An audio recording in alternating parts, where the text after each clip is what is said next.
جواب دیا کہ تم ہمیں احمق نظر آتے ہو اور ہماری نظر میں تم جھوٹے ہو۔ حضرت ہود نے کہا کہ میں رب العالمین کا پیغمبر ہوں اور اللہ کا پیغام تم تک پہنچاتا ہوں۔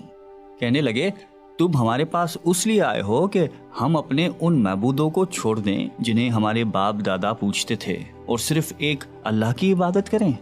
اگر تم سچے ہو تو جس عذاب سے ہمیں ڈراتے ہو وہ لے آؤ۔ حضرت ہود مسلسل 50 برس یا اس سے بھی زیادہ واعظ و نصیحت کرتے رہے۔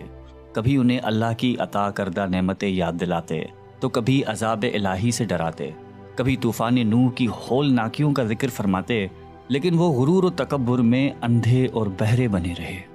انہیں اپنی طاقت پر بڑا گھمنڈ تھا۔ ارشاد باری تعالیٰ ہے کہ قوم عاد ناحق ملک میں غرور کرنے لگی اور کہنے لگی کہ ہم سے بڑھ کر قوت میں کون ہے۔ قوم عاد کے 13 خاندان تھے۔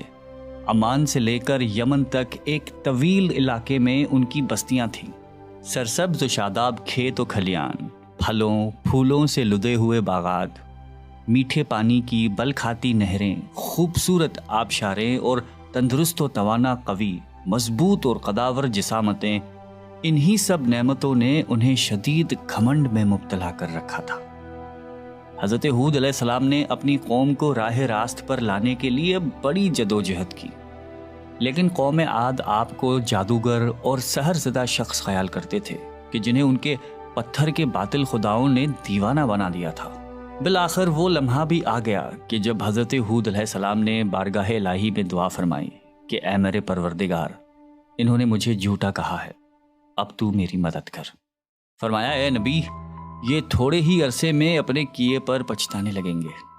اللہ تعالیٰ نے اپنے نبی کی دعا قبول فرمائی اور قوم عاد پر عذاب کی ابتدا ہوئی۔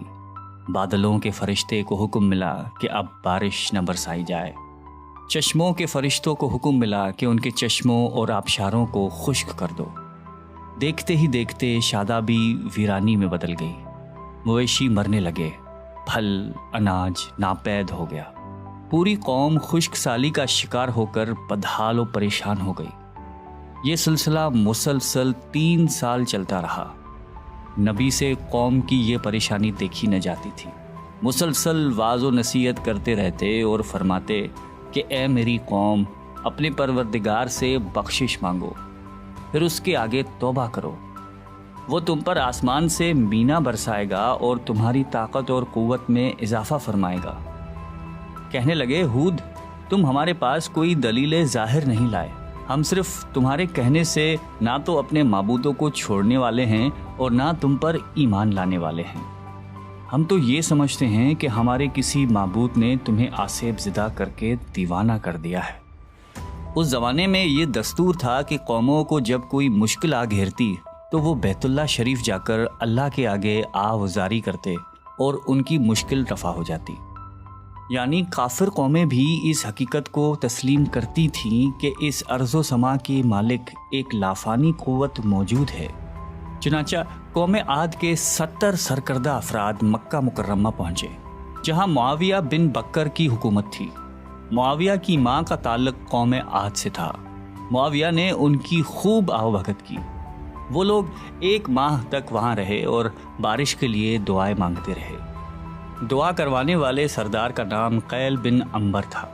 اللہ تعالیٰ نے ان پر 3 رنگوں کے بادل بھیج دیے، سفید، سرخ اور سیاہ۔ پھر آسمان سے ندا آئی کہ ان میں سے ایک کو منتخب کر لو۔ قیل نے سیاہ بادل کو پسند کر لیا کیونکہ وہ خوب بارش برسانے والا تھا۔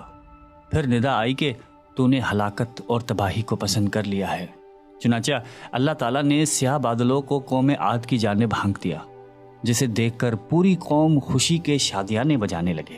ارشاد باری تعالیٰ ہے کہ جب انہوں نے اس عذاب کو دیکھا جو بادل کی صورت میں ان کے میدانوں کی طرف آ رہا تھا تو کہنے لگے یہ تو بادل ہے جو ہم پر برس کر رہے گا۔